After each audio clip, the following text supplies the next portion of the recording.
इनकी ये मंशा थी नरेश मीणा यहाँ बैठा रहे, इसका वोट डिस्टर्ब हो, वातावरण गंदा हो और यहाँ का जो मतदाता आर्ट्स मतदाता है वो भी वोट नहीं डाले।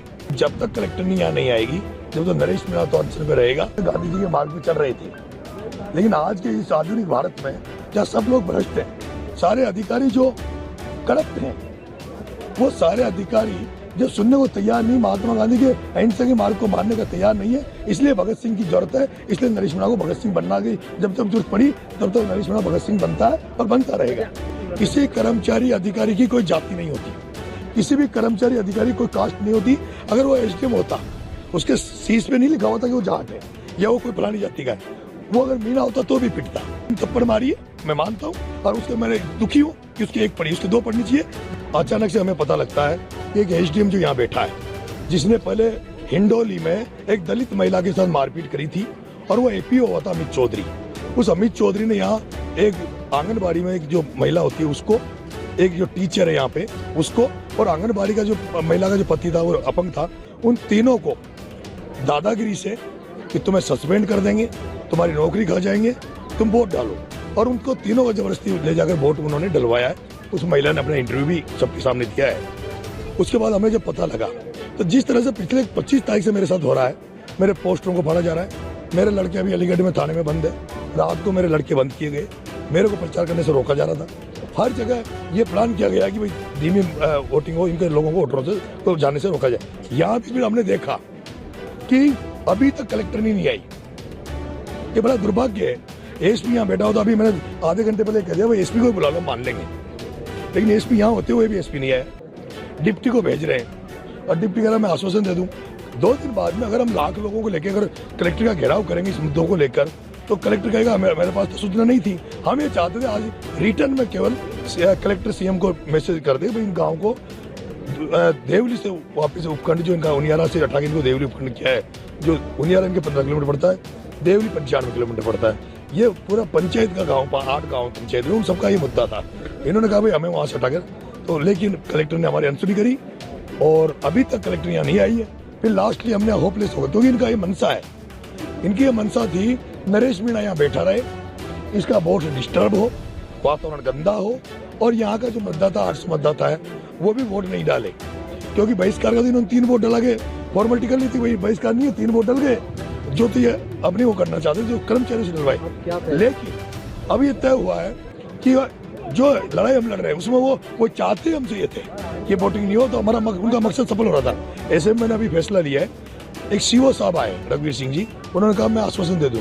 हमने मना कर दिया, सीओ का लेवल का नहीं है, सीओ का लेवल का होता तो हम एसडीएम से बात कर लेते। हमने कहा कलेक्टर लेवल की बात है, हमने सीओ से मना कर दिया, आप आश्वासन मत दो, हमें आश्वासन की जरूरत नहीं है, हमें कलेक्टर का आश्वासन चाहिए। मैंने उसके बाद सभी गाँव वालों से कहा है आप अपना वोट चालू करें, उनका वोट चल रहा है, मैं यहाँ बैठा हूँ, मैं यहाँ मैं कहीं नहीं जाऊँगा, मैं यहीं बैठा हूँ। जैसे इनकी वोटिंग खत्म होगी मैं इस गाँव से मंथन ना करूँगा। अगर 8 गाँव इस पंचायत में जिनकी समस्या है, और यही नहीं मोहम्मद कैद की भी समस्या है, उनको भी स्पोर्ट नगर देवरी में, वो जितने भी गाँव जो परेशानी को जूझ रहे उनकी मैं फैसला करूँगा। और अगर ये फैसला कराते हैं, अगर ये आंदोलन कराते चलते हैं, तो मेरा तो निर्णय, मेरी इच्छा से प्रकट कर दूंगा गाँव वालों से। मेरी इच्छा है कि जब तक कलेक्टर नहीं आएगी तो नरेश मीणा तो अच्छी रहेगा, यहाँ जाके माइल पे कलेक्टर, और उसके बाद देखते हैं कलेक्टर गुस्सा इसलिए आता है 25 तारीख से 13 तारीख तक बात कर रही है। लेकिन आज के सारे भारत में क्या सब लोग सारे अधिकारी जो करप्ट हैं, वो सारे अधिकारी जो सुनने को तैयार नहीं, महात्मा गांधी के अहिंसा के मार्ग को मानने का तैयार नहीं है, इसलिए भगत सिंह की जरूरत है। इसलिए नरेश मीणा को भगत सिंह बनना है, जब तक जरूरत पड़ी तब तक नरेश मीणा भगत सिंह बनता है तो बन जाएगा। पूरे क्षेत्र की अगर बात करिए, मतदान जो है आपके जो लोग हैं वो मतदान के ध्यान दे रहे हैं, मेरा यहाँ कोई नहीं है, 100% मतदान हो रहा है, कुछ चीज आगे लोग मतदान करने में लगे हुए हैं। मैंने सबको मना कर दिया, किसमें दे मैं बात किया, मैंने किसमें दे दी, यहाँ आने की जरूरत नहीं है, आप अपना अपना बूथ संभालो, मैं अकेला बोलूँ, मैं चुनाव जीतूँ और कुछ अलग नहीं पड़ता। मेरा नुकसान हुआ होगा, नुकसान हुआ होगा, मुझे फर्क नहीं पड़ता।